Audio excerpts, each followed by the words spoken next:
Sound perfect, sound perfect.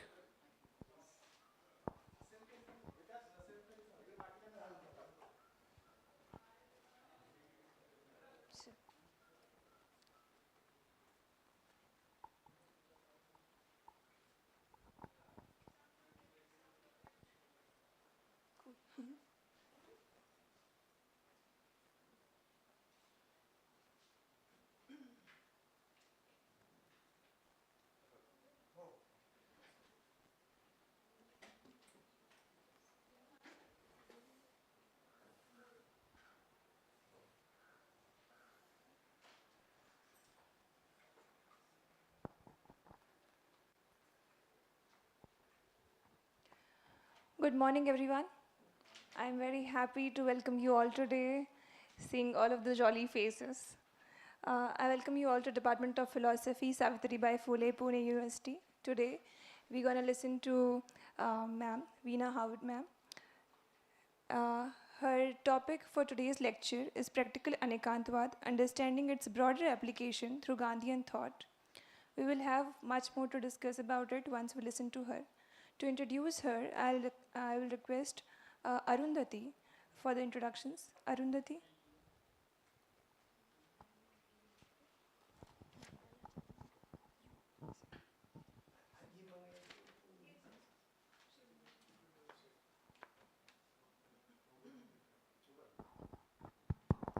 Hello all, good morning. First of all, let's start today's lecture by auspicious Mangala Charana. I'll request Sanjot to begin with the Mangala Charana. जयतु भारती जयतु भारती जिनवाणी शारदा सुयदेवी सरस्वती वीरमोहनी गदा गोदमादिगन्थिदा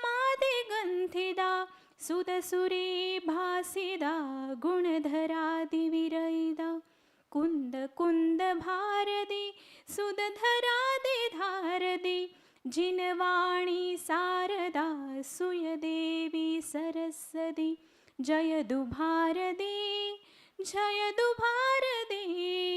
जिनवाणी शारदा सुयदेवी सरस्वती अण्णाणतमहारिणी सण्णाणसुदकारिणी सुहदसन्तिदायिनी पारसङ्गधारिणी मिच्छत्त अन्धणासदि सम्मत्त सम्मसासदि जिनवाणी शारदा सुयदेवी सरस्वती जयतु भारती जिनवाणी शारदा सुयदेवी सरस्वती विषयविसरेयणं जन्ममरणक्षेयणं जीनवयणमोसहं सत्य हि सुहारसं कम्मपुञ्जय जारदि भवजलहितारदि जिनवाणी शारदा सुयदेवी सरस्वती जयतु Bharati Jinvani Sharada Suyadevi Saraswati Jinvani Sharada Suyadevi Saraswati thank you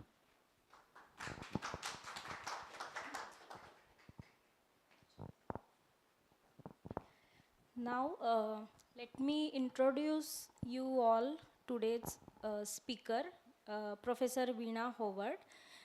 She has done masters in various fields, including Indian philosophy, Eastern classics, and religious studies. She is an author of numerous books and also a part of various scholarly presentations. Currently, she is working as a professor at Asian Studies, Department of Philosophy, and University of California. We are very fortunate, Veenaji, to hear your thoughts today. Now I request Professor Naule sir to felicitate Dr. Veena Howard.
Thank you, sir.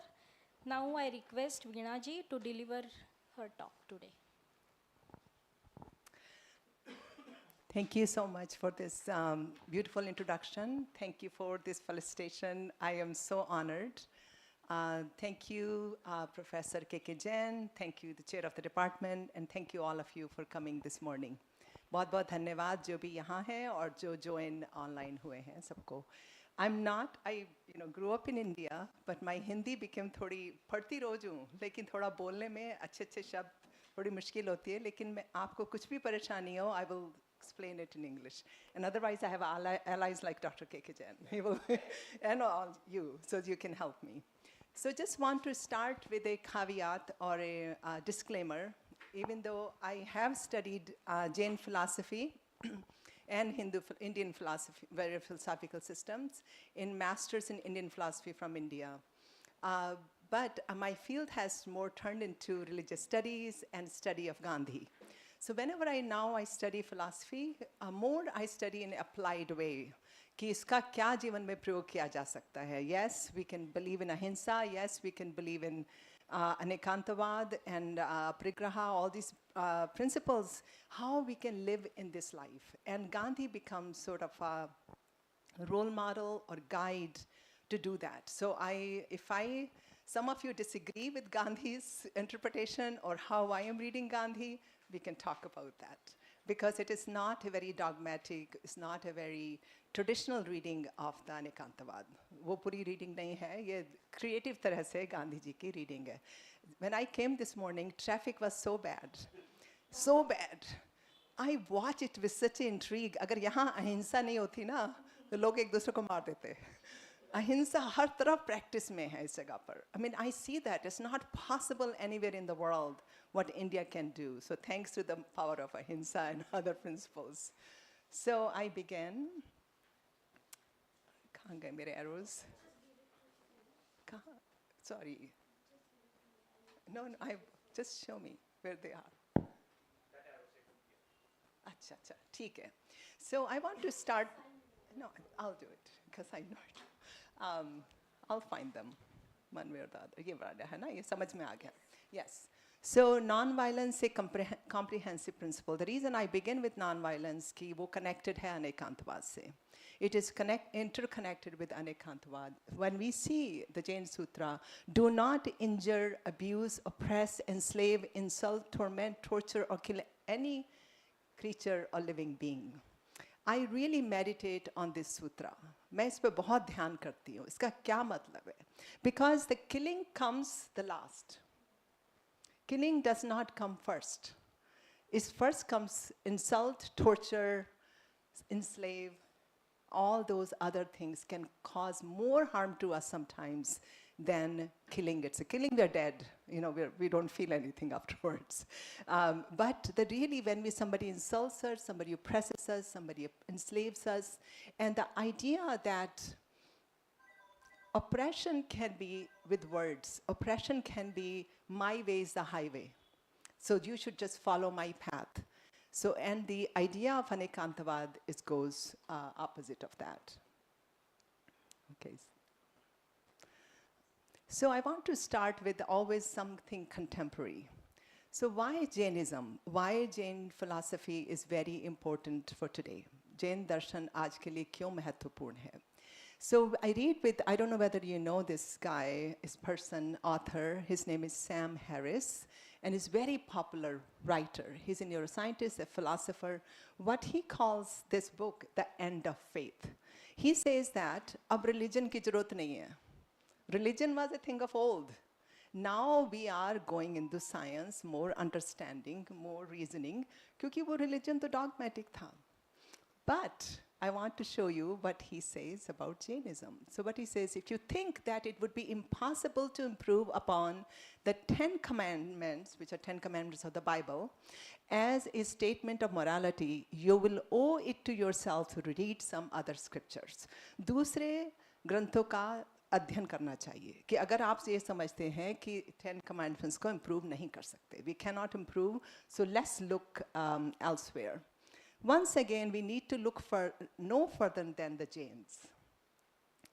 The Jain patriarch, patriarch नहीं बोलना चाहिए उनको, लेकिन वो Christian language बोल रहे हैं. It's not a patriarch. So I always we can engage with these ideas. He's trying, right? So he's using the colonial language to even Jain tradition. Surpass the morality of the Bible with a single sentence. Bible से आगे वो एक sentence में आगे आ गए, और वो क्या है?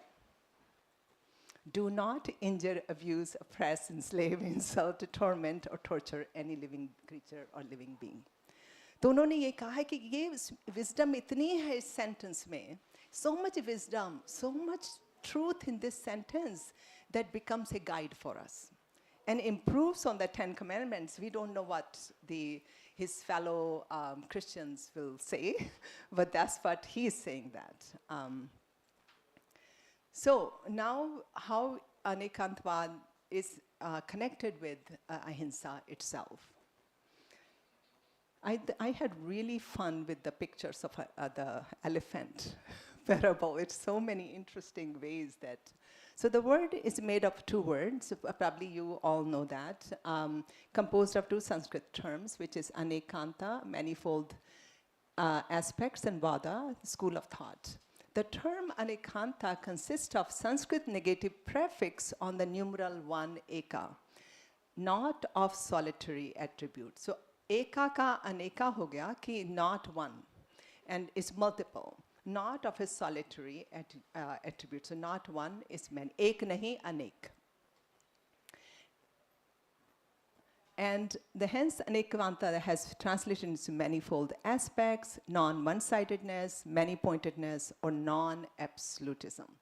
अब आजकल लोग, they are also doing pluralism, कि विविधता, ये एक नहीं, जो अनेक नहीं, एक विविधता, उसको तो उस विविधता के ऊपर ही मैं गांधी जी का ideas लाऊंगी. वो कहते pluralism is very, very important, because when we see this elephant, what is pluralist point of views? He's saying the elephant is a trunk, or the rope, and etc. etc. Elephant is a fan. Elephant is a wall. So all are seeing vividhata hai. Ek hi cheez hai, one reality, but many ways of seeing, because we have limited perspectives. The whole idea is कि हमारे जो perspective है, जो हमारी सोच है, जो हम देख सकते हैं, वो limited है. जो हम आज को एक साइड से देखेंगे, दूसरी साइड से can be different.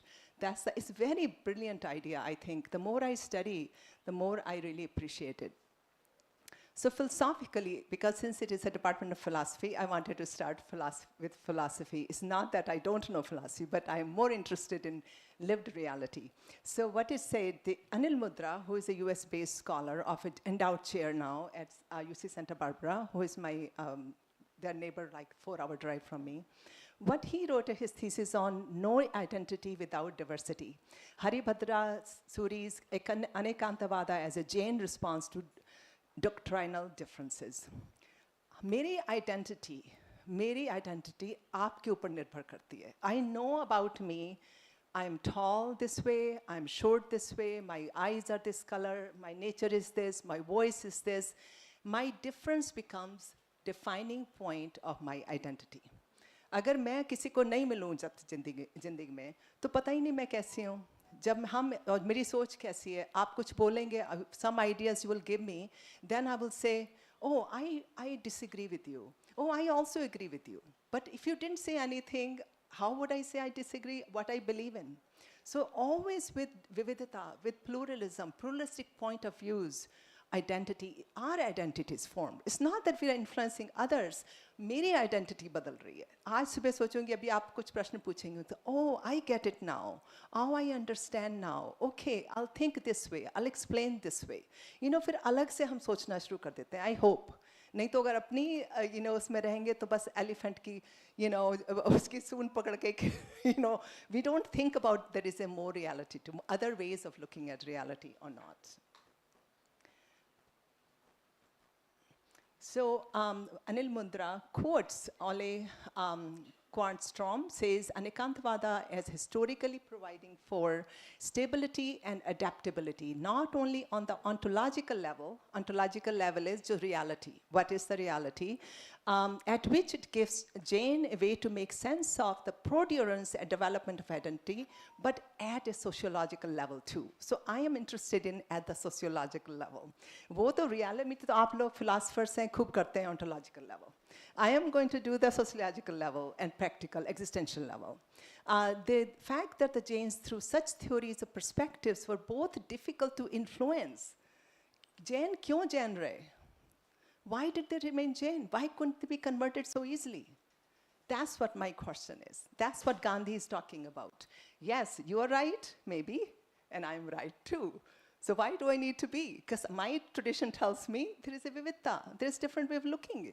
I'm not your enemy. Good for you what you believe.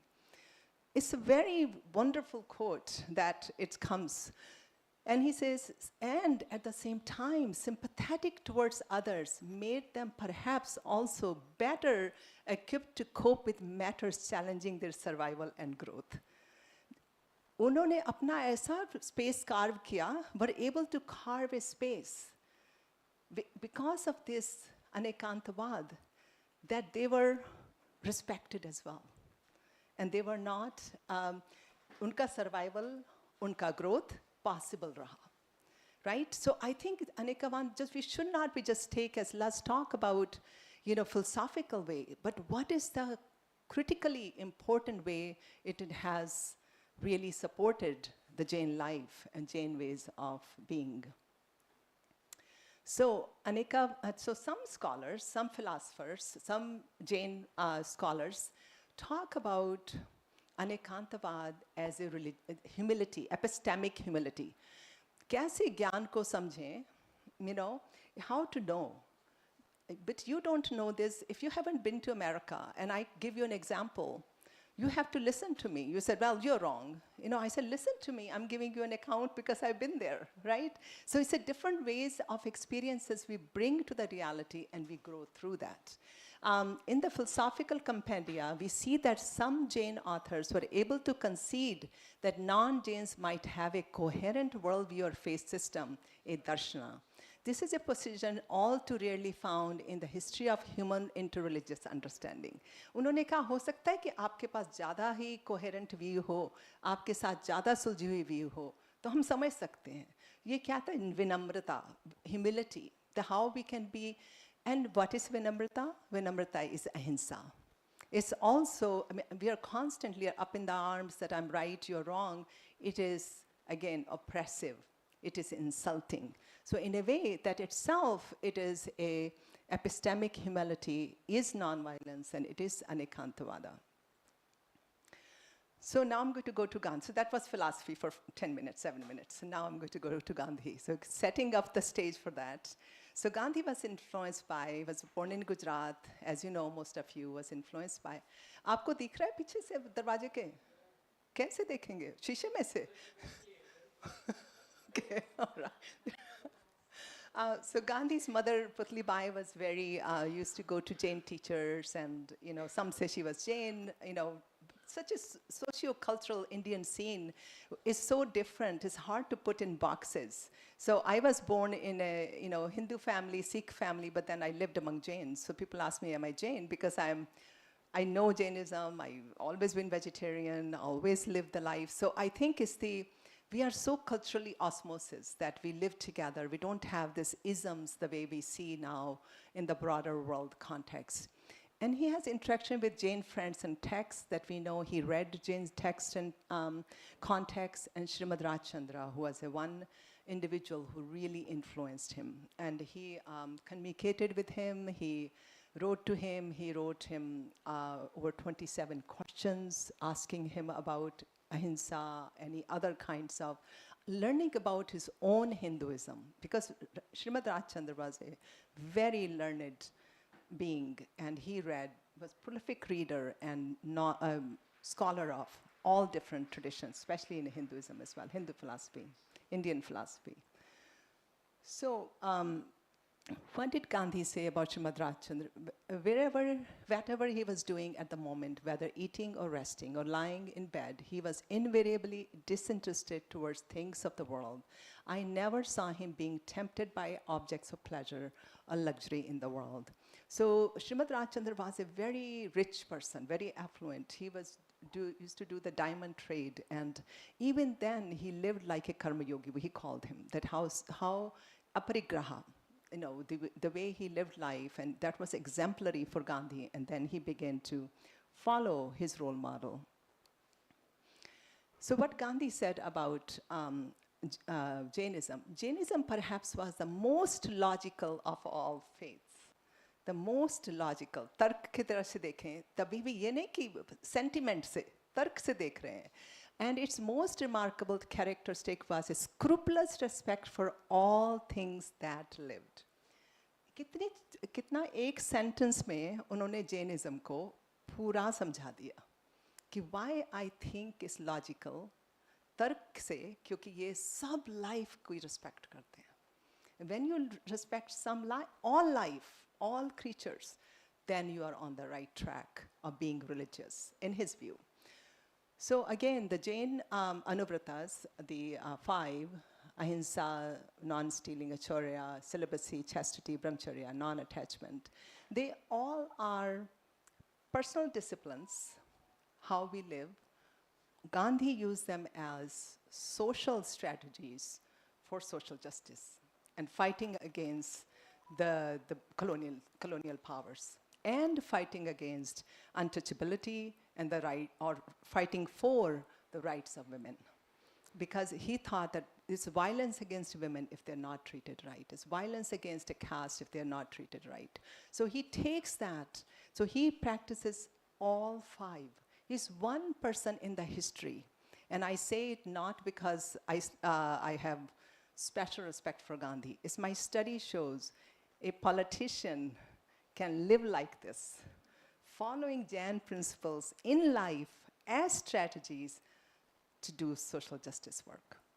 Either people become sadhus, acharyas, sadhvis, or they become politicians. They practice here and there.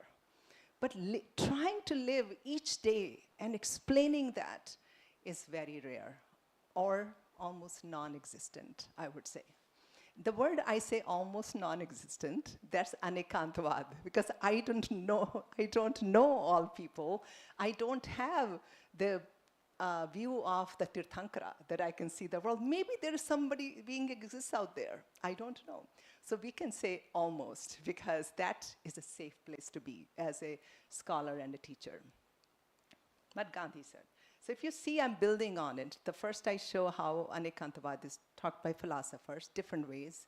Then how Gandhi uses nonviolence and how he sees it. The third is that how he redefines philosophy.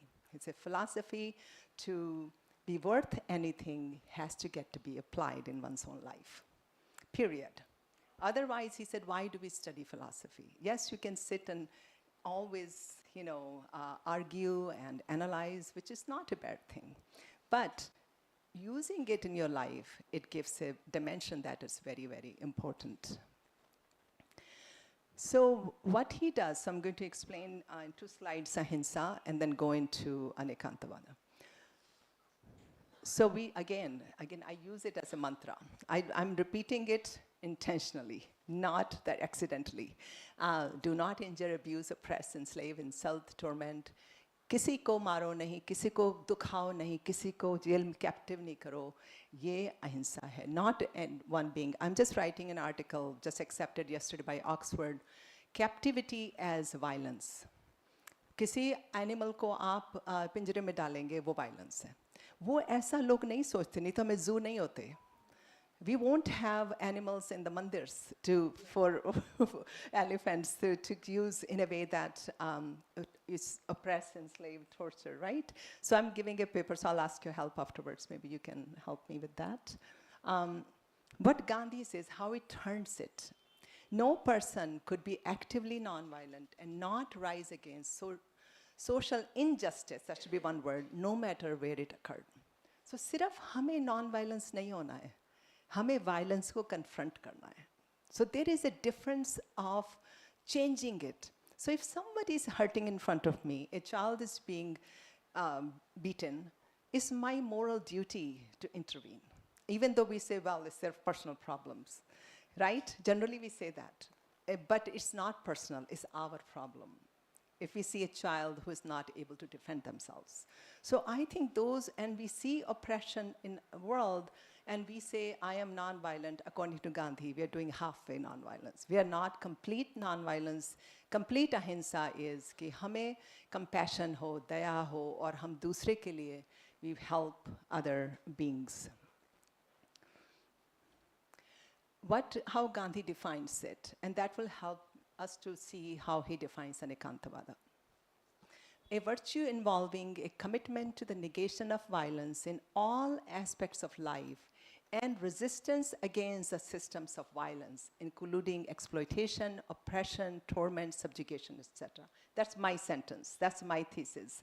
That jo ahimsa unki involvement hai, not only ahimsa, non-violence in our life, but also resistance, fighting against, even though our tradition may not agree with that, but Gandhi is saying in a way that he is turning the ahimsa into very creative, very active, I call it, active force. So now we have all over the world, there are hundreds of books on nonviolence. They don't know whether they are studying Jainism or Jain idea. Hundreds of books, I mean thousands I would say. So much because I'm a Gandhi scholar, I'm involved with, I have I've coined the word non-violence revolution, not a non-violent revolution, non-violence revolution. इसी को non-violence को ही revolutionary करना है, उसी को ही आगे लाना है. So if you see all these people who are writing about it, Robert Holmes, nonviolence in theory and practice, they're not talking about as much nonviolence against all the creatures. They are talking about injustice. They are talking about oppression. They are talking about gender-based violence. They're talking about colonialism. They're not talking about creatures and little microorganisms. They're not talking about eating a vegetarian diet. They are all more into strategic way of being in a non-violence. So if you look at this, see this caption, non-violence is strength, right? These are not Jains, they're coming from all different traditions. These are African Americans, those are, general American, different places. Non-violence, hamari power hai. So, hamari Shakti non-violence hai. How can be Shakti non-violence? Because it confronts violence with non-violence, confronts violence with love. So it is more powerful than violence itself. So this photo is from 1960-61. My friend, civil rights leader, Reverend James Lawson, he came to India in 1953, learned non-violence. He went to Vardha Ashram, Nagpur, he went to different places. And then he learned, and he talks about Jainism quite a bit. And now he just passed away at age 95. And he says, today's world, only non-violence is the solution. You cannot do the violence, will be extinct. हम सब खत्म हो जाएंगे अगर violence की, क्योंकि इतने हमारे पास weapon, इतने हथियार, we won't have no chance. So now I'm going to talk about making the philosophy of Anekantavada, rethinking about the philosophy of Anekantavada, upholding religious, epistemic, economic, and diversity for Sarvodaya. So this work is new work. So it's a work in progress. I have presented a little bit of at one conference, but I created this one. I'm rethinking myself how it works. So as we see, the humans hold limited perspectives. हमारी point of view limited है. हम जो देख सकते हैं, अब हमें वो पीछे सर नहीं दिख रहे पूरे, उनको पूरे दिख रहे हैं, right? अब मैं कहूँ वो सर आधे हैं, ये थोड़ा ठीक है. आप कहोगे नहीं नहीं ये सर पूरे हैं, पूरे दिख रहे हैं, right? क्योंकि मेरा limited point of view है यहाँ से. So that's the whole truth of that. No, it is a pillar. No, it is a snake. And if they begin to fight, no, I am right and I'm right and I'm right. Who is right? They all are right. They all are wrong, right? So I think the whole point is it's such a brilliant, but you think about this parable came through Buddhism. It's not just Jainism, in Buddhism also, but then the idea got developed by the Jain philosophers. So general lessons from this parable or this illustration. क्या general lessons हैं? Limits of understanding. हम पूरी हर चीज़ हमारा viewpoint पूरा नहीं है. हमारी limit है. Second, the doctrine as a way to practice intellectual ahimsa. तो आजकल ज़्यादातर scholars कहते हैं कि अगर मैं लड़ती रह जाऊँ, हाँ मैं ही ठीक हूँ, मेरा ही then you just have a violence. So it has to be epistemic ahimsa. Humility rather. Humility, आप विनम्रता आएगी. ठीक है, आपने देखा होगा, आपने ठीक है, तो you just be. Somebody's cut you off in the traffic. उसको जाना होगा जल्दी, कोई बात नहीं, you know. Now you can say, wow, how idiots they are. They're just fighting. Then you can be violent, right? So I think every little thing I think about violence, non-violence, just in the big term, but the small, minute way that how we live non-violence. Thus, disregarding the views of others or disparaging them encompasses form of violence. अगर हम किसी की view को हमेशा disparage, discount, ignore them. He said, no, they just बोलते रहते हैं, मैं ही ठीक हूँ.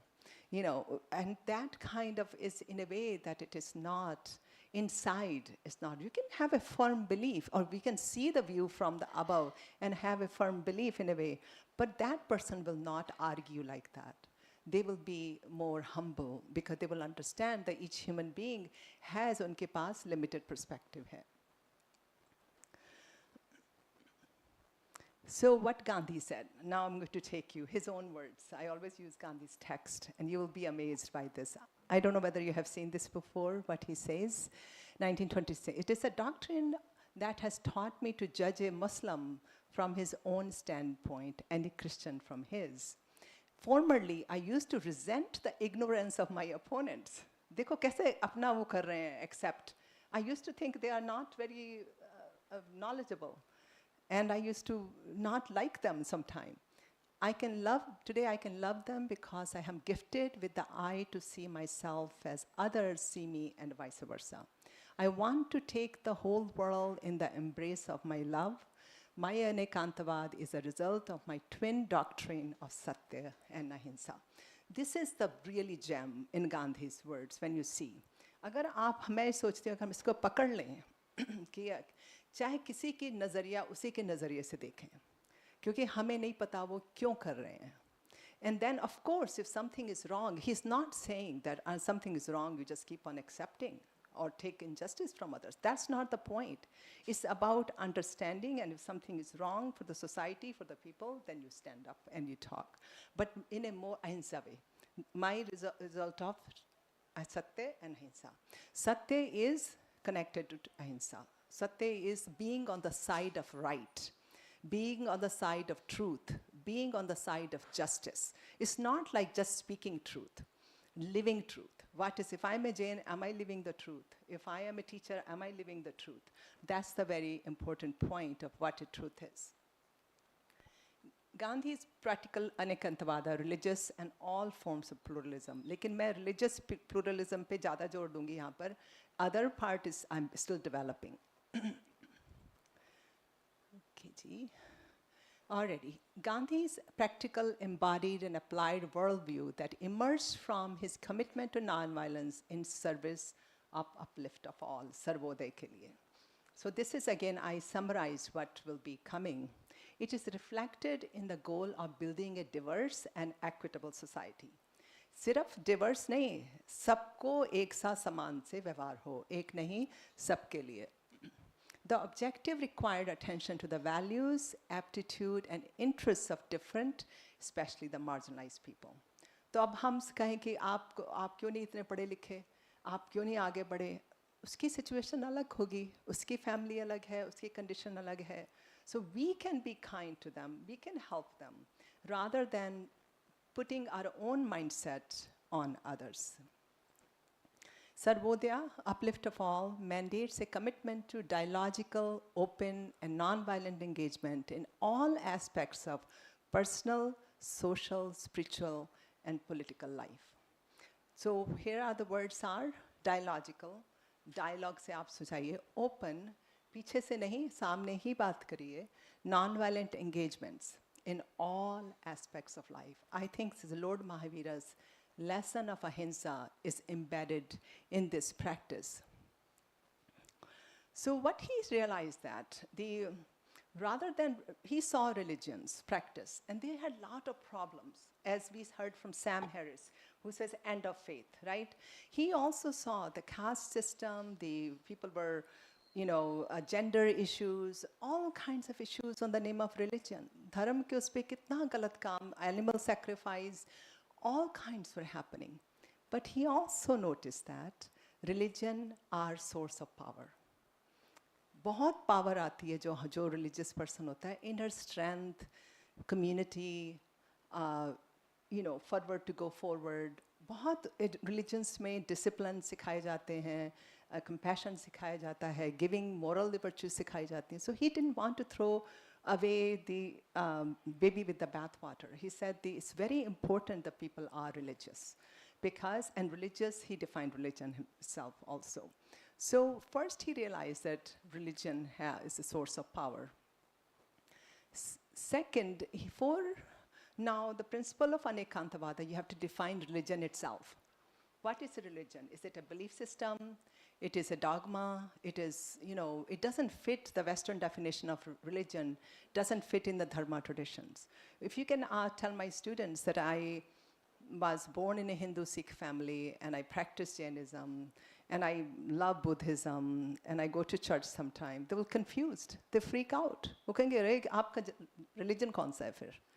Because we don't believe in a dogmatic, in a way that a one unified, generally we didn't do that, dharma traditions, more open boundaries. So how he defines Gandhi, which his definition becomes very helpful. Dharma means morality. Dharma ये नैतिक principles हैं. ये नहीं कि आप जो believe करते हो, जो आप करते हो life में. That's very important. I do not know any dharma which is opposed to or goes beyond morality. Dharma is morality practiced to its ultimate limits. जो धार्मिक person है वो moral होगा, सही life जिएंगे. All the principles, anuvrata, Anekantavada, all these different traditions, love in Christianity, Islam, peace, all those ideas will practice, not necessarily what you believe. So what he said, to me, truth is God, and there is no other way to find truth except the way of nonviolence. Again, such a very succinct, not the God who lives in heaven, we don't know how God looks like, but he said the truth is, reality that we are holding this world is that through, but it's the only way we can realize truth or divine is through nonviolence. Then he says in 1910, a person of religion will not wish ill even to his enemy. Therefore, if people always want to follow the path of religion, they must do nothing but good. All right, so first principle, Anekantavada mein hai, tolerance for all religions, sahanshilta. Tolerance may imply a gratuitous assumption to the inferiority of other faiths to one's own, and respect suggests a sense of patronizing, whereas ahimsa teaches us to entertain the same respect for the religious faith as we accord to our own. जैसे हम अपने धर्म की respect करते हैं, वैसे ही हम दूसरे के धर्म की respect करें. That's not just simply tolerance, but respect. Learning from other viewpoints. Just like the elephant's different body parts. Look at all religions with an equal eye. We would not only not hesitate, but would think it our duty to blend into our faith even acceptable features of other faiths. दूसरे faith से भी सीखें. अगर वो इस तरह से करते हैं, ये नहीं कि आप वो religion में change कर लो. You can learn from the other faith traditions. Conversion of the heart. वो गांधी जी बहुत conversion के खिलाफ थे. किसी religion को आप change मत करो, क्योंकि you no need to. You're born in it, unless you're very moved for some reason, some experience, that's different. But generally, he says you don't need to, because you can respect all different traditions. All religions are branches of the same mighty tree, but I must not change over from one branch to another for the sake of expediency. By doing so, I cut the branch on which I am sitting. Very, क्योंकि experience ही कि आप एक ही जन्म में पालेंगे liberation, आप इसे ऐसे ही कर लेंगे, फटाफट कर देंगे आपके लिए. कहता है no no no no, that's not the good way to do that. So that was toward the end of his life that he's talking about it. Fourth is the Anekantavada in his prayer meetings. So he had people read from different scriptures in his prayer meetings. Interfaith prayer. He was the first one who was using interfaith ideas. Now we have the terms interfaith, interreligious. What he said, although we called you by different names, you are one. Give us wisdom to understand this, O Lord. So you are, jo bhi kahe hum unko or na kahe, is the one rather than bringing in different ways. Gandhi was very concerned about the communal fights in India, the Hindu-Muslim issues and all kinds of, he made Hindu-Muslim unity very central to his practice. What he says, we cannot live in peace if the Hindu will not tolerate the Muslim form of worship of God and his manners and customs, or if the Muslims will be impatient of Hindu idolatry or cow worship. And so he said, we got to respect, we got to tolerate, we need to understand the different viewpoints, why people are doing it, and then we can move forward. Then he says that all the different religions, learn about them, think about them, and not just be in your silos that I'm just reading my text. He says, 1921, Gandhi wrote in Young India, I do not want my house to be walled in all sides and my windows to be closed. Instead, I want cultures of all lands to be blown about my house as freely as possible. But I refuse to be blown off my feet by any. मैं मजबूत रहूँगा, लेकिन आप हवा से की तरह सबसे ठंडी हवा ले लो, सीखो सबसे, but stay firm in your religion. It's not like you just bobble over with the wind. So Gandhi's realization, religion contains positive, सकारात्मक elements हैं और create ethical framework for emotional bonds. Religion also encompasses dogmatic and exclusivist views that cause division, hatred, and violence. हर तरह का dogma रूढ़िवादी religions में है जो हमेशा divide करते हैं लोगों को. And then complete truth is beyond the grasp of any one religion. कोई भी truth है, हमारे जब इंसान हैं तो हमारी grasp में नहीं है. Religious divisions in the multi-religious Indian landscape pose danger to peace and harmony. अगर हम नहीं मिलके रहेंगे harmony से, there will be a danger to our community. Hence, he made communal harmony, सांप्रदायिक एकता, an essential element for Sarvodaya. कैसे हम मिलके दूसरे संप्रदायों से रहें? That's a very important part of his ideas. So how I see it, Anekantavad as a Swadeshi or homegrown idea or principle or siddhant for him.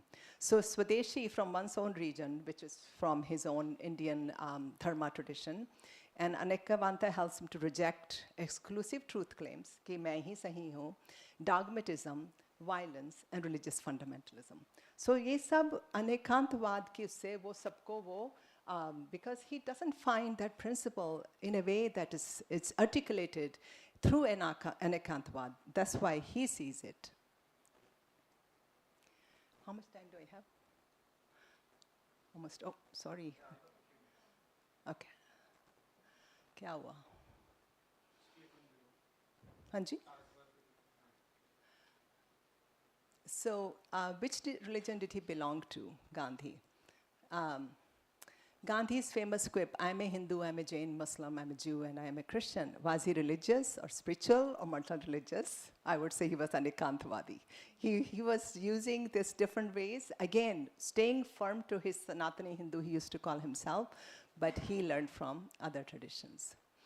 Gandhi says in 1947, I belong to the Muslims no less than to the Hindus. I belong to the Sikhs, Parsis, and Christians in the same measure. So, Gandhi's insights. The 7 blind men who gave 7 different descriptions of the elephant were all right from their own perspective point of view, and wrong from the point of view of the another, and right and wrong from the point of view of the man who knew the elephant. Right? And I very much like this doctrine of awareness of reality. तो दोनों ही सही थे, दोनों ही wrong थे, और दोनों सही और wrong दोनों ही थे. right? It depends how we see. That's why Jina, Tirthankara will see this both right and wrong, because he said, "Aap right bhi hai, aap wrong bhi hai." But we don't have that bird's view, right? We humans don't have that. So hence we have to have humility. So I'm just have a couple of slides on how I'm reading it again, his pluralism for sustainable, diverse systems and experiences. So his Swadeshi program, diverse economic system. But he said every village is to produce all its necessaries and certain percentage in addition for the requirements of the cities. Holds promise for pluralistic economies that reward artisans, unique craftsmanship, sustainable growth, and self-sufficiency. So what happens, we have now machines make, even make this, what I'm wearing. All there will be 20 the same kind. If you give to artisan, every piece will be different, because they're arts, they're ways of thinking. They're using their mind in a way, and we are uplifting Sarvodaya of all. And you're bringing that idea of the various ways that people, rather than homogenizing, the my way, corporate way, industrial way is the right way. The second is respect for difference. In life, I see right now the problem in the world is we are not listening to one another. We're fighting. Before somebody even talks, we start talking over them right away. Main theek hu. You look at the debate in United States when the presidential debate happened. They could not talk. The other person will talk over me. I hope you had listened. I wish I had a video of that. It's like a comedy. Just it's concerning खत्म करने दो एक sentence, फिर आप बोलो. लेकिन वो बोलने नहीं देंगे ज़्यादातर लोग. हम यहाँ भी देखते हैं. So I think it's very important. The difference of opinion should never be in hostility. ये नहीं कि आप मेरे से घृणा करते हैं, आप मेरे से different है तो. Do not know two persons in the world who had no difference of opinion. Hence, we have so many schools in Jainism, so many ways of Jainism is being practiced, so many ways Hinduism being practiced, so is Christianity. Why not just one way? Because we are different people, we are seeing different ways. I have always attempted to regard those who differ from me with the same affection as I have for my nearest and dearest. That's a very hard to do. जो हमसे different है उसको भी वैसा ही प्यार दें, उसी तरह से बोलें जैसे कि हम अपनों से बोलेंगे. Respect for cultures and languages. The finally is the hundreds of youth believe that without a knowledge of English, freedom from India is practically impossible. The canker has been eaten into the society that in many cases the only meaning of education is knowledge of English. Thanks to our governments now, they are really encouraging regional knowledges, regional languages, vernaculars. So I went to Gujarat. I didn't give a talk in Gujarati, but I did give a whole talk in Hindi. पूरी हिंदी में मैंने talk उनका गुजरात साहित्य का एक conference थी. क्योंकि वो ज़रूरी है कि हम अपनी भाषा को आगे बढ़ाएं जैसे भी, क्योंकि what way we think in our language we cannot translate. तभी you should stumble कि we कैसे उसको translate करें. It is unbearable to me that the vernaculars should be crushed and starved as they have been. Thanks to Professor for teaching Prakrit to everybody and Abhrant, all these texts, Sanskrit, we need to bring that, Avadhi, all these languages, let them not die. I cannot tolerate the idea of parents writing to their children or husbands writing to their wives, not in their own vernaculars, but in English. In 1921 में, और देखिए अब क्या हुआ, English का has taken over. I saw other day kids running around like 4-5 साल के फटाफट English. मैंने कहा बच्चों आप किस फैमिली को कहते हैं हिंदी में जवाब नहीं दिया इंग्लिश में ही जवाब दिया कहते हैं और children don't want to speak their language Hindi तो मैंने कहा अरे वाह क्या बात है. So many possibilities of non-one-sidedness or non-absolutism for Sarvodaya. That's my conclusion. And you can disagree. Jain doctrine of Anekantavada, not one-sided non-absolutism, can be applied to disrupt dogmatic, Rudavadi, one-sided, एक तरफा religious viewpoints that cause communal rift, जो सांप्रदायिक हमेशा tension create करते हैं. Gandhi deployed the epistemic notion of Anekantavada to engender charitable attitudes toward people of other faiths. By emphasizing humanity and commitment to diversity, I show how Gandhi's vision of pluralistic society required respect for different perspectives as well as diverse systems. So that's my conclusion for this talk. Thank you.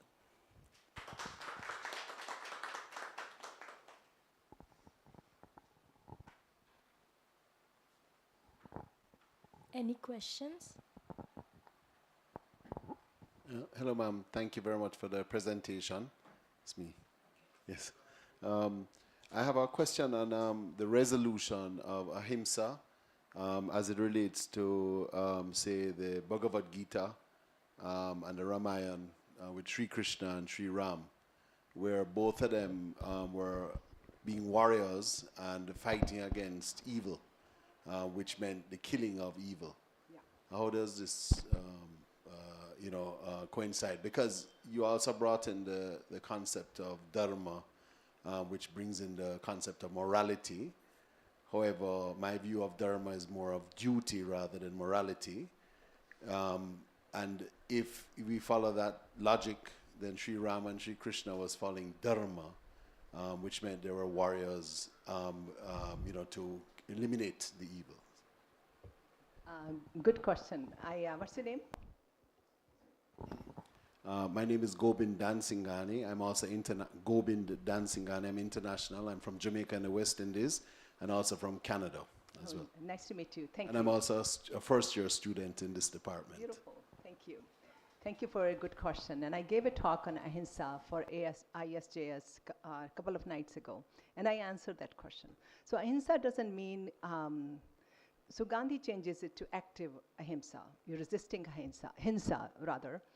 But also, I wrote a paper called Nonviolence Conundrum.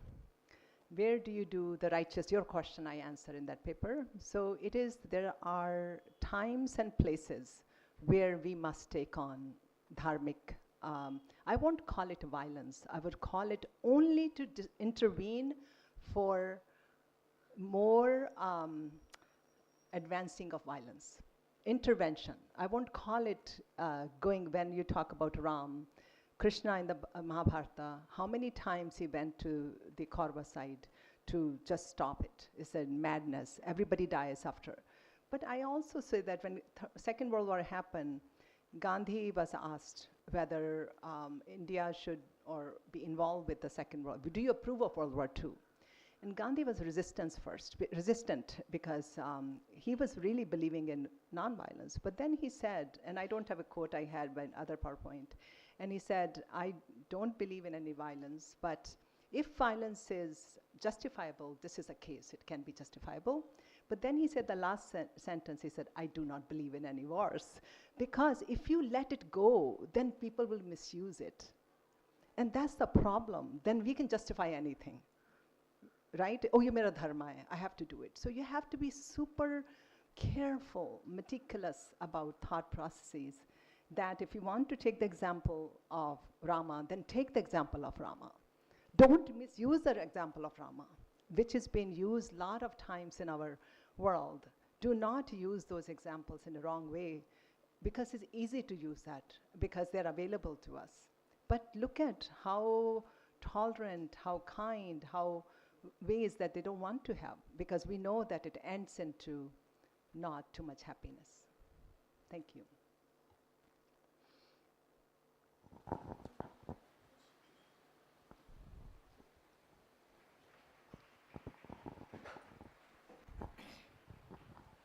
Hello, my name is Chandraneel. I have a I'm going to keep it short. It's like a dilemma, actually. So, coming on from what he just mentioned and you replied, regarding Ashoka, for example, or any of the Jain warrior rulers of erstwhile Bharat, India, whatever you may want to call it, they did go for wars. They were getting on to other kingdoms, taking them on. There were a lot of killings happening. At the same time, they were Jains. So it is said that for survival, one can get into violence. They were Kshatriyas as well, so to speak, by caste, so in that way. But is that a justification? On the other hand, today, there are a lot of people within India itself saying that because of Jainism and Buddhism, who have a lower view, or rather more neutral view, not wanting to kill, the outsiders have come in and imposed on to take an advantage of our being tolerant, so to speak, and screwed up everything.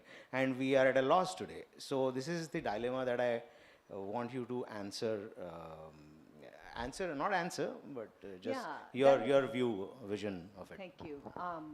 I think about this a lot, right? And that's why I call it my topic of that paper is nonviolence conundrum, dilemma, right? मैंने भी वही नाम लिखा है आपके जैसा. So it's not just your own, but I will disagree with all those people who say we became ruled by others because we were nonviolent. That's not the point. That's misreading of nonviolence. That misreading of our own religion. So we need to stand up and confront what India survived because of our nonviolence, because of our harmony, because of our peace, because of adaptability. The culture, if we look at around the world, I mean, how look at outside, every street corner is a temple, every street corner is this dharma everywhere. And how many years we have been subjugated and oppressed and ruled by people? And so I want to give, in a way, give in to those people जो कहते हैं कि हम इसी की वजह से नहीं weakness अहिंसा में नहीं है weakness हम में है आप अहिंसा को आप जो मर्जी कह लो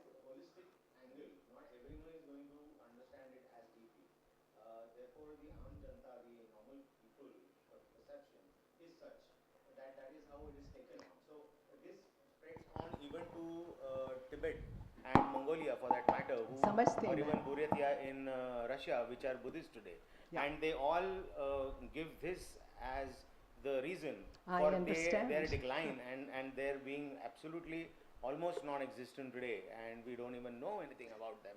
Right. So Tibetans were supposed to be big time warriors and very violent at one point of time.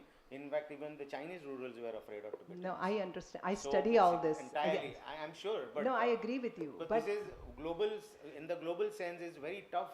I mean, I debate this every day with my own friends, with my own cousins, in my own family, and people from abroad, from other countries. It's the same dilemma, and it's very tough to rather you have to accept that there is some amount of decline somewhere, and then some community or a country or an area goes into. So let me answer this. You both of your again, yes, because you just gave me example of Ram, right? We had that example. Ahimsa is the 5 million Jains really doing strongly. So what was wrong? Who stopped them? So Gandhi called it cowardice. That he says non-violence is not cowardice.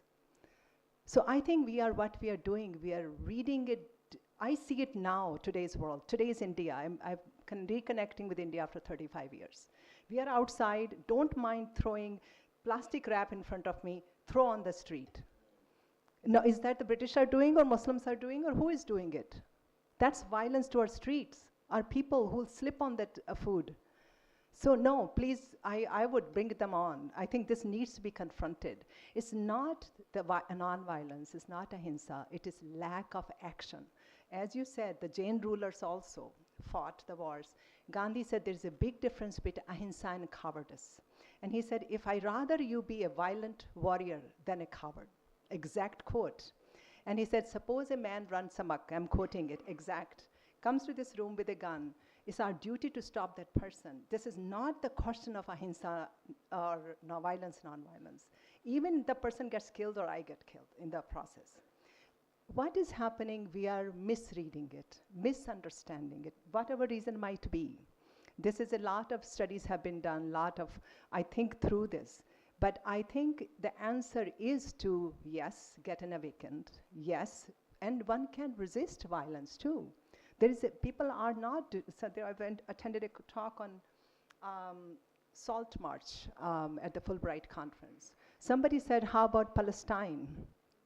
Did nonviolence work?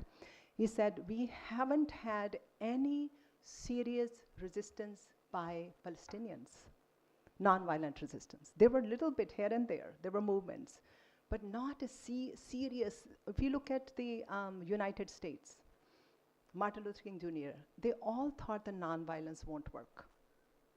Will not work because we are the, tit for tat, just maro, koi mare aage se to, ye kya nonviolence? Hum kyun mare aage? Pehle hi maar rahe hame. But they realized that through this, nonviolence leads to a beloved community. After that, we can shake hands, be together. Violence, so yes, there is a place for war. I won't call it violence. That's what I said, intervention. But we don't do anything and suddenly said we are being beaten up because we are nonviolent. I think because we're not understanding. And I think we should more talk about Anekanta now. Different viewpoints of this. Yes, thank you. It's complex. It is complex, very, how to think about it.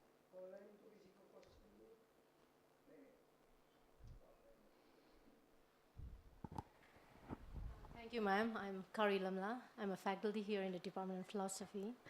I'd like to know if you could highlight some of the points on Buddhism and Jainism, on the concept of ahimsa. How do they diverge and how do they, converge in certain ways? So because you have mentioned a bit on that, so if you have more to it to contribute to that, it would be very nice. Thank you. Are you a Buddhist scholar? Buddhist No, philosopher? no.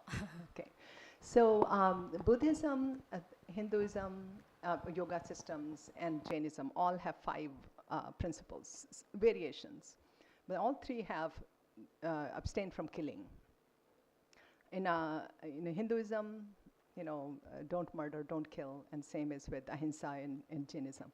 But ahimsa in Jainism is the only one tradition that really explains and elaborates ahimsa. So if you see enslave, or torture, oppress, all these are they're embedded in Buddhism too and Hinduism too. But Jainism takes to a different level. So even the Buddha himself was supposed to be vegetarian, but there are some people say he was not because he died with eating the shukar mardava or the pig's meat or something. And I disagree with that, but again, that's a different topic.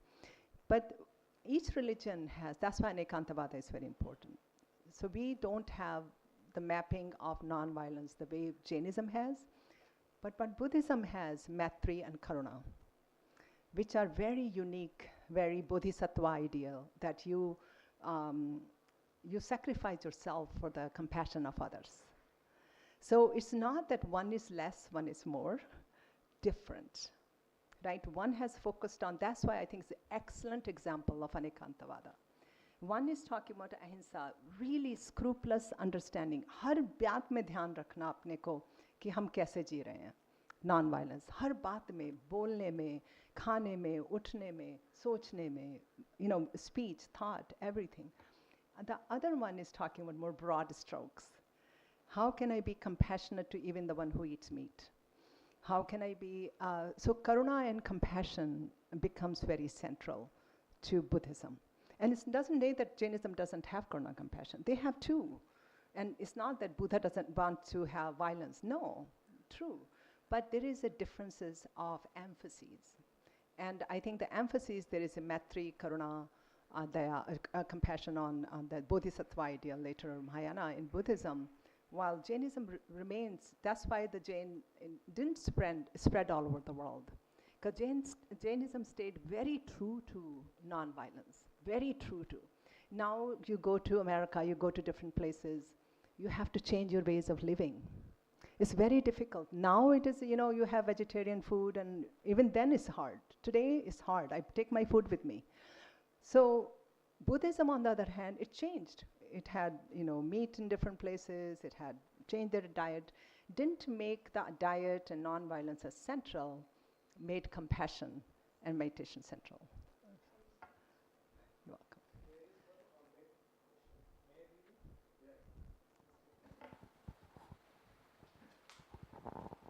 Hello, ma'am. There is one online question asked by Dr. Alok Tandon. He is asking why Gandhi's project of communal harmony has been rejected by majority of Indians today. I'm not a political scholar. I'm sorry. Please forgive me. That's my question. Tell him that's Veena Howard's question as well. Yes. Another question he has asked that why did Gandhi allow to convince the followers of Hindu, Islam and Christianity and other religions by his understanding of religion? He didn't. Sorry. Very simple. I think that's a misunderstanding. He didn't convince anybody. He took from other religions. He took love from Christianity. He took sincerity from Islam and so on, and compassion from Buddhism. Of course, Jainism was very dear to his heart. But the political question, why is not, I think you all are more equipped to answer than I am. Why aren't we doing this? It's a good question, and it bothers me, the way we have today's world. It's really concerning. Is the intervention degree, the degree of intervention that probably lacks from people's perspective. So it lacked from him in certain ways is what some people view it as. Yeah. Similar to what others. In fact, one of my friends who was debating with me on this, he said that you should look at it from Anekant point of view, and from Anekantavada, it is correct what we should not be violent, and therefore we don't protect our own lands, like how we have lost over the period. Even India has lost land over the period. We have lost to Pakistan, it's gone to Bangladesh. Its reality has happened in our lifetime. And similarly, why are Jains only 45 lakh today? Where did they go? In medieval and before that, most maybe 70-80% of India was Jain. So what happened to them?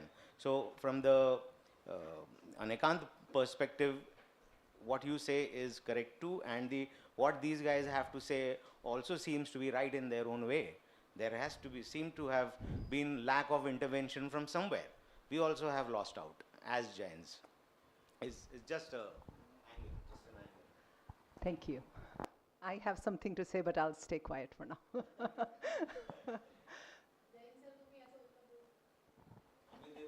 नहीं आप दे दीजिए. Azun get more from her, then it's easier to counter people. I'm not questioning her. No, he's not questioning me. He's giving you two sides of truth. Yeah, but I think you're right that I should say something, that many times we don't understand these ideas. Really hard to understand nonviolence. Being Jain doesn't mean we understand nonviolence practice. Hindu doesn't mean aap understand Atman is Brahman. If there is Atman is Brahman, why there was so many people were treated badly because of the caste system? तो ये जरूरी नहीं है कि मैं अपना बैज पहन लूँ religion का तो मैं religious हो गई, या मेरे को ज़्यादा बोलने की शक्ति है और मैं आपको counter कर दूँ तो मेरे में ज़्यादा शक्ति है. जो अध्ययन, मनन, निधिध्यास, experience, अनुभव, तब जाके सेज बोलता है. तब जाके हम अनेकांतवाद को ऐसे नहीं उछालेंगे. इसको बनाने के लिए सैकड़ों घंटे लगा, 100 घंटे. ये नहीं कि आपके पास 32 स्लाइड हैं, 40 स्लाइड है. पूरा स्टडी कहाँ से आ रहा है, कहाँ से वेस्टर्न कोई कह रहा है. अगर आपको हम अनेकांतवाद मैनी साइडेडनेस तो कोई भी बोल देगा. ये ऐसा नहीं, उछालने वाली बात नहीं है शब्द. ये जो भी वो ऑनलाइन सुन रहे हैं आप रिकॉर्ड कर लीजिए. इट्स नॉट आप भी जस्ट कोई बात से आत्मा ब्राह्मण कहिए आप, और हमारे यहाँ तो औरतों की पूजा होती है. ठीक है, पूजा होती है तो दिखाइए. Just let's be serious, let's be thoughtful, let's be deliberate. We can बोलो जितना मर्जी बोल सकते हैं. लोग कहते हैं गांधी जी ने क्या किया. मैंने कहा अच्छा एक दिन करके दिखाओ जो उन्होंने क्या किया. एक दिन दे दो अपनी ज़िंदगी का मुझे, one day. But we say things, anybody, what our teachers are doing, whatever our scholars did, इतनी तपस्या होती है पढ़ने पढ़ाने में, जो आप लोगों को पता है. You don't just stand up and talk about Anekantavad or Gandhi बिना पढ़े लिखे. नहीं तो आप कहते ये क्या बात तुम बोल रही हो. And you can, because but the idea that you can be disagree, but at least you have something to disagree with, not because you know the term, तो आप उछालना शुरू कर दो. Very, very, that's what I call them, with love, not with violence. It's भाई जी, बहन जी, जरा सोचो. ऐसे नहीं बोलो भाई, सोच के बोलो. So I think that itself is a very important way to be in this world, how we relate to ourselves. Yes, there is a truth in all things, but we need to have sifted out truth. ध्यान से देख के समझाएं. There is another question asked by Alok Tandon. Can we call your talk a reconstruction of Anekantavad? You are allowed to say the way you say it. Reinterpretation, not mine, through Gandhi's ideas. Okay. Another question is from Subhash Deshmane. He is asking, can the truth be achieved by Anekantavad? I don't know. I think so, but I think still will be partial unless you're a Gina. You have to go up. You have to go beyond. I think through, let me frame it differently. Through Anekantavada, we have better view of the truth, better view of reality. I can make a better decisions even if half of the elephant.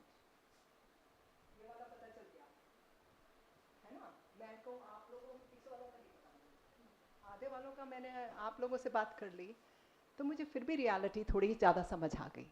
I think we can get, so all these are new questions to me because it's my new public talk, so I hope it's making sense, because I think we can have better view of the reality if we have taken to Anekanta into, because we may not be able to have all 7 people's point of view all at once, क्योंकि वो भी तो हमें limited है ना, कि अब मुझे सबका थोड़ा पता है आप क्या सोच रहे हैं, आप बोले और आप बोले, बाकी ये लोग 20 लोग तो कुछ बोले नहीं, तो उनको पता नहीं क्या सोच रहे हैं मन में, राइट? अब मैं कहूँ मेरी टॉक तो बहुत अच्छी थी, हाँ जी, या राइट. सो ये थोड़ी ना है कि आप एग्री नहीं करें, नहीं एग्री करें, सोच रहे हैं कुछ, तो हम कैसे थोड़ा पढ़ सकते हैं कि हम आपके दिमाग को. So we have still limitations, right? Good question, बोलिए उनको, बहुत अच्छा क्वेश्चन है. Yeah, it is a really excellent talk you have given. We always discuss Anekantavada from philosophical perspective, like you mentioned in the beginning, and we deal with it from an ontological point of view and core epistemological point of view. Yes. But you have really portrayed it in a sociological, political, and more than that, in our everyday life, how it can be implemented and how the problem can be resolved. So now, every day now, because of the social media and many other communication facilities, there is always the eruption of intolerance and the debate and violence. Like recently in Maharashtra, one stand-up comedian had made one poem, and after that, a lot of violence took place. So intolerance is very important in every. I mean, has becoming a very a key figure of every society, not only India but other also. And for that purpose, Anekantavada is really, really important. But if you look at the entire biography of Mahatma Gandhi, then there are many instances which can be objectionable. But with this skill, Anekantavada skill, we cannot judge entire of his life. But still, because we are discussing this thing in Pune, so Pune is the place, historic place where the Pune Pact took place between Ambedkar and Gandhi. So at that time, Gandhi would have accepted the Anekantavada and would have agreed Ambedkar, but there he insisted to the core. And he, entire India got threatened that whether Gandhi will, give up his life or something like that. Right. So there, we find, some contradictions are there, but there are many contradictions in the biography of Gandhi. True. And one cannot implement, the Anekantavada throughout his life. There are some limitations. But another philosophical point that came to my mind is that, suppose, in our everyday life, we are trying to, communicate on the basis of our assumption of truth. And, everybody is having their own notion of truth. But when we are, relying on some truth, at that time we have to keep in mind that this truth is going to be partial truth, which might lead to the skeptical situation, skeptical, epistemic skeptic. Skeptic, So everybody would be having this skepticism in his mind.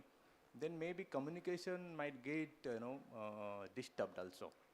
Either it lead to the, skepticism or it compel me to assume that skepticism. So how can we resolve that issue? So the first question I can, is a very charged historical moment in India's independence struggle, what happened in Pune. I can, whatever I've studied, that Gandhi was, what he says, my Anekantavada is, arises out of truth and nonviolence. And I see, the way he sees it, I'm not agreeing or disagreeing, so he says it that holding on to the truth of unity, holding on to the truth of unity of all Hindus. There already are divisions of religion, of various ways. He's trying to handle Hindu-Muslim issue, he's trying to handle the women issue, he's trying to handle now the separate electorate for the untouchables or the lower caste. His truth that time was, and limited as it was, according to others and the historians and all, was the truth for him, unity. And we can disagree, like you did, and I can, right? But at that historical moment, I don't know what a person like, why he did that. I can only understand. And I only can understand why Baba Saheb Ambedkar will insist on that. So I can see both point of views. है ना? हम दोनों point of view देख सकते हैं वहाँ पर. ये बहुत अच्छा example है. And then in the end, as a political leaders, we do make decisions. And वो चाहे गलत हो चाहे सही हो, कई बार गलत होता है, कई बार सही भी होता है, और कभी गलत और सही दोनों होता है. अनेकांतवाद. अब जो कुछ लोग कहते हैं कि he was right, some say he was wrong, some say he was right and wrong. See, that's a perfect example for Anekantavada to understand. Perfect example. क्योंकि कौन अगर मैं कहूँ अरे गांधी जी बिल्कुल ठीक थे, आप क्या बोल रहे हो आप? Then I am essentializing his view because I don't know what he really was thinking that time. तो वो भी गलत है ना? तो मेरे पास भी limited perspective है. So it's kind of what happened now between you and me, Professor. Epistemic humility. मैंने आपको challenge नहीं किया, आपने अपना question पूरे जोर से दिया, without holding your point of view. Not getting results from me, like, what are you talking about? Why are you bringing politics here? No, it's an Anekantavada in action in history and now. How do we engage with one another? Because if I say Gandhi was right, what is going to do that to me or to you? I will hurt you maybe if you think he wasn't right. And I may have my viewpoints, but I really don't know he was right. So I think it's a really beautiful example of Anekantavada. The second about skepticism. So you are saying that we become skeptic of our own viewpoints? What was your about? I didn't get that. Ultimately, it leads to that. Like, whatever truth I'm going to speak, it is going to be a partial one. So that is what the conviction I should carry. Yeah, okay, so I have an answer for that. My limited answer, again. That, yes, is a partial truth. As long as the truth is rooted in nonviolence and truth and rightness, love, and at this point, juncture, I think even if it is, I won't be skeptical. Because I'll make that, we have to have that clarity comes in the way.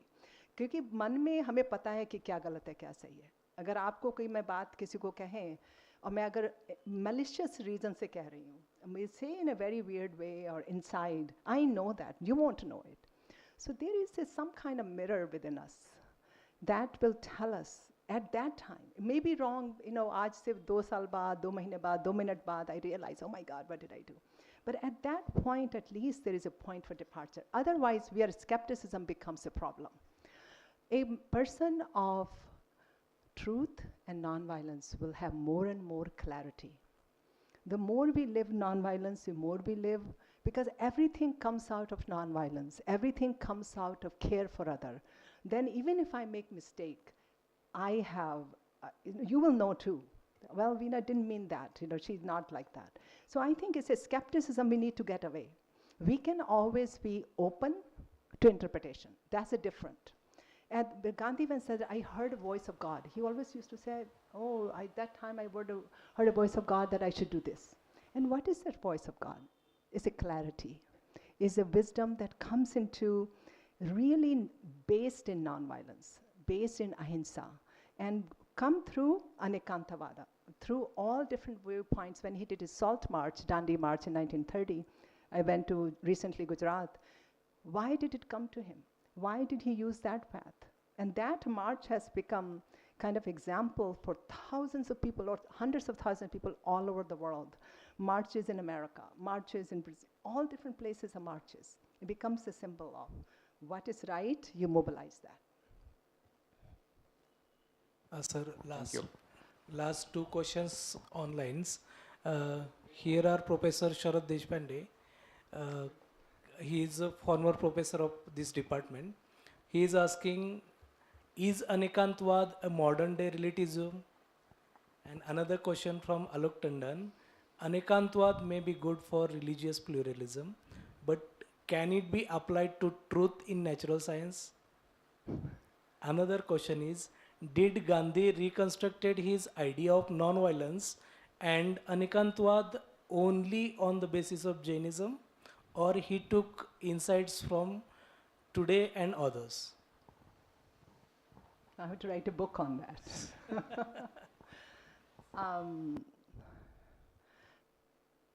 I mean, he did take insights from different people. I mean, that was his own way of reading, Gandhi's way of reading things. I don't know whether it's relativism. We always live in the relative world. We always are relation to something, and I don't know the natural sciences have all the truths. We know natural sciences also, they change. What Copernicus was saying, Newton came and disagreed and found a new way, and now quantum physics is doing something that we are connected. So I think it's the capital T is the experience. Capital T is what Gina's had. Capital T is the inner realization, not outside in the science, not in the lab. Yes, those are, again, small t truths we learn about. Einstein, when he was, older, he sat stood on the beach and lifted up a handful of sand, and he said, I don't even know 1 grain of sand worth knowledge about science. That's humility. That is not, I know the truth now, I change the whole way the science does science. So I think that's what we are. The last word will be, we are little grain of sand, our perspectives. And we are trying to build on it, and I hope we can keep that kind of, not lack of conviction, have a lot of conviction on your way of being if this truthful, otherwise we'll go fall. Gandhi said, I refuse to blown away from my feet. Refuse to be blown away. Yet I get the winds from, air from all other religions, other viewpoints, but it doesn't mean dogmatism. There is a change. If you see somebody is making sense, yes, we learn. Even children, we learn from them, and that's why this Ahimsa and Anekantavada work together beautifully. They are not just in silos. They mutually support one another, because Ahimsa in Anekantavada in action in many ways. So that's my last word. Okay, you have more questions. Okay.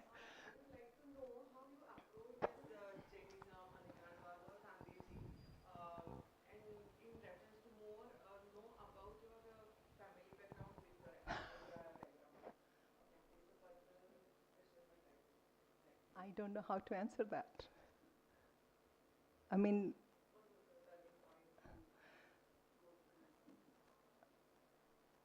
क्या प्रश्न है? What do you? What is the turning point in your life from moving from, It's been a series of turning points. It's not a one turning point. It's a bend in the roads, constant. Oh, academic, right. I think Gandhi's made me helped me see the value of lived philosophy. So I was a philosopher, more Sanskrit I was doing. I was going to do my PhD in Shiva Sutra, and I did my master's in philosophy from India and then US. But then somebody brought me to Gandhi, one colleague, professor. I was a master's student. He said, teach with me Gandhi. I said, I don't know anything much about Gandhi. He said, no, you need know Bhagavad Gita, you know India, you should teach Gandhi. And I said, okay. I was the youngest in the whole class, was adult education.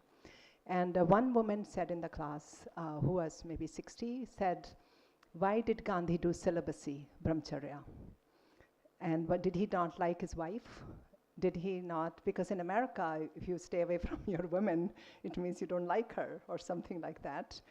So the professor who was leading the class, he said, I don't know, let's ask Veena. And I said, how do I know? What do I know? I don't know. So then I said, okay, I'll try to find it. So I began to study. So turning point. You made me think. I wasn't thinking in those. That's why it took me a minute.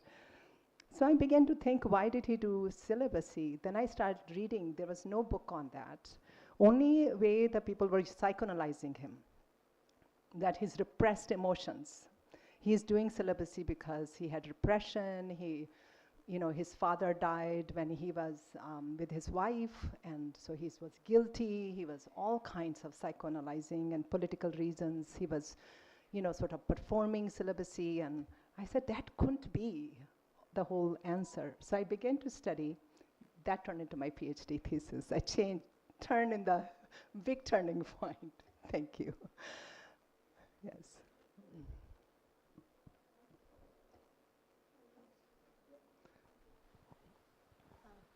Thank you so much. I'm going to say the vote of thanks. But before that, I think even when we look at from the Western perspective,